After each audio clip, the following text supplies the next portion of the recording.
Meu irmão, minha irmã, a paz do Senhor Jesus, o amor do Imaculado Coração de Maria esteja convosco. Quero saudar de modo especial as comunidades do interior, aquelas que vão celebrar a Palavra de Deus, depois fazer a distribuição da Santíssima Eucaristia. Também aquelas comunidades que vão rezar o Rosário e depois partilhar a Palavra. Que aquela promessa de Nosso Senhor se cumpra em cada lugar nesse domingo, onde 2 ou mais estão reunidos em meu nome, estou eu no meio deles. Vamos partilhar então hoje este evangelho do 5º domingo da Quaresma. É o evangelho que mostra aquela pecadora que é colocada aos pés de Jesus pelos fariseus, não com o objetivo de aprender alguma coisa, mas de condenar Jesus, de pegar Jesus numa armadilha. E esse evangelho acaba sendo para nós um sinal dessa reconciliação que Nosso Senhor vai conseguir para nós com a sua morte e ressurreição. Como entender esse encontro da misericórdia divina? Podemos citar um exemplo. Talvez alguns de nós já passou por essa experiência. Uma criança no centro de uma cidade que está ali com seus pais, uma cidade movimentada, e essa criança de repente perde de vista os seus pais. Em algum momento, aquela criança fica desorientada e beira os sentimentos do desespero. Sem direção, no limite do desespero, quem geralmente a encontra de novo são os seus pais.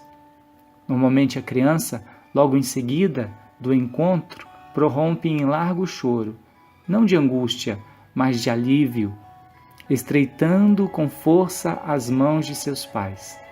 Tal criança, agora, daí para frente, confiante e tranquila, redobrará a sua atenção, não tirando a vista de seu pai ou de sua mãe, seguindo-os prontamente para onde eles forem, se possível, sem lhes soltar sequer a mão por nenhum momento. Assim vemos o sentir de São Paulo na segunda leitura de hoje. Percebeu-se como alguém que vivia fora de rumo, pelo menos do rumo certo, e sentiu-se encontrado por nosso Senhor Jesus Cristo e sua infinita misericórdia. Desde então, tinha uma infinita gratidão para com o seu Senhor, não consentindo soltar-lhe a mão. Dizia ele: na verdade, julgo como perda todas as coisas, em comparação com esse bem supremo, o conhecimento de Jesus Cristo, meu Senhor. Por ele tudo desprezei e tenho em conta de esterco, a fim de ganhar Cristo e estar com ele, não com minha justiça, que vem da lei, mas com a justiça que se obtém pela fé em Cristo, a justiça que vem de Deus pela fé. Filipenses 3:8. Dali para frente, a vida de São Paulo tinha uma direção e uma razão, o seguimento de Cristo e, por fim, a vida eterna. Também a nós é oferecida esta graça. Como é ruim não ter um objetivo na vida, ou, o que é pior, ter um objetivo mau. Os fariseus, por exemplo, não queriam aprender com Jesus, mas queriam apanhá-lo em alguma armadilha, com essas perguntas, com o objetivo de matá-lo. No entanto, Nosso Senhor tinha passado a noite no Monte das Oliveiras, que era seu lugar de oração. Do óleo da oliveira se fazia as unções dos reis, dos sacerdotes, dos profetas. É o símbolo da graça do Espírito Santo. Nosso Senhor era, por excelência, o Cristo, o ungido do Pai. Por isso, sua sabedoria, pela unção do Espírito, pela sua união com o Pai e o Espírito Santo, saiu da armadilha que se lhe armara pelos fariseus com o questionamento a respeito da mulher pecadora. Santo Agostinho, comentando essa passagem, dizia: quando Jesus falava, era conhecida a verdade, como não se irritava contra os inimigos, era louvada a sua mansidão. Por isso, tentaram sua justiça, colocando diante dele um escândalo. Disseram para si mesmos: se julga que devemos deixá-la em paz, não haverá justiça. A lei não podia mandar o que não era justo. Por isso, invocam a lei dizendo: Moisés nos mandou na lei apedrejar estas tais. Porém, como não deve abandonar a mansidão, pela qual se fez amar pela multidão, deverá dizer-nos que devemos deixá-la como está.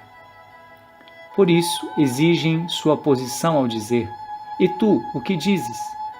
Porém, o Senhor obterá a justiça e não abandonará a mansidão. O que o Senhor disse? Comenta Santo Agostinho. Não disse: não seja apedrejada, para que não parecesse que faltava contra a lei. Tampouco disse: seja apedrejada, porque tinha vindo não para perder o que havia encontrado, mas para buscar o que havia perdido. Então o que responde? Quem dentre vós não tiver pecado, seja o primeiro a tirar-lhe uma pedra. João 8:7. Seja castigada a pecadora, porém não pelos pecadores. Cumpra-se a lei, porém não através daqueles que a quebram. Prossegue Santo Agostinho. Ficaram apenas dois: a miséria e a misericórdia. Jesus lhe disse: ninguém te condenou, nem eu te condeno. Alguém poderia dizer: o que é isso, Senhor? Incentivas o pecado? Não, certamente.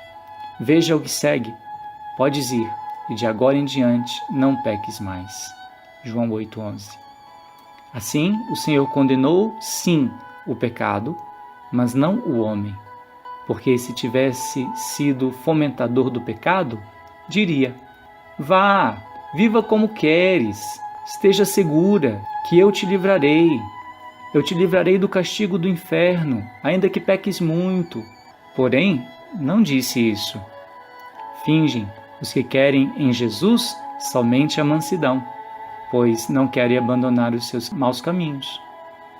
Por isso, diz o Salmo 24, versículo 8, o Senhor é bom e reto, por isso reconduz os extraviados ao caminho reto.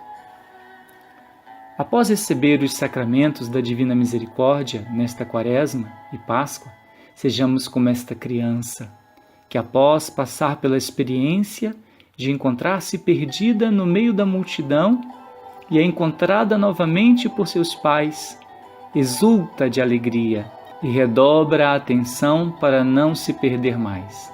Também como São Paulo, que depois de ser encontrado por Jesus no caminho de Damasco, pode dizer que se cumpriu em si o que diz a primeira leitura de hoje. Não vos lembreis mais dos acontecimentos de outrora, não recordeis mais as coisas antigas, porque eis que vou fazer obra nova, que já surge, não a vedes? Isaías 43, 18-19. Esse mesmo Jesus virá a nós na comunhão em instantes. Peçamos a Nossa Senhora que, mesmo sem ter pecado, passou pela experiência de ter perdido Jesus por 3 dias antes de reencontrá-lo no templo, a graça de também reencontrá-lo no templo, nos sacramentos pascais, especialmente o da reconciliação, e de não mais nos afastarmos dele, como ela assim o fez. Ela, que foi discípula de seu Filho. E sobre ti, meu irmão, minha irmã, nessa reta final da nossa Quaresma, abençoe-vos o Deus Todo-Poderoso e Misericordioso, Pai, Filho e Espírito Santo. Amém. Um ótimo domingo. Até o nosso próximo encontro, se Deus quiser.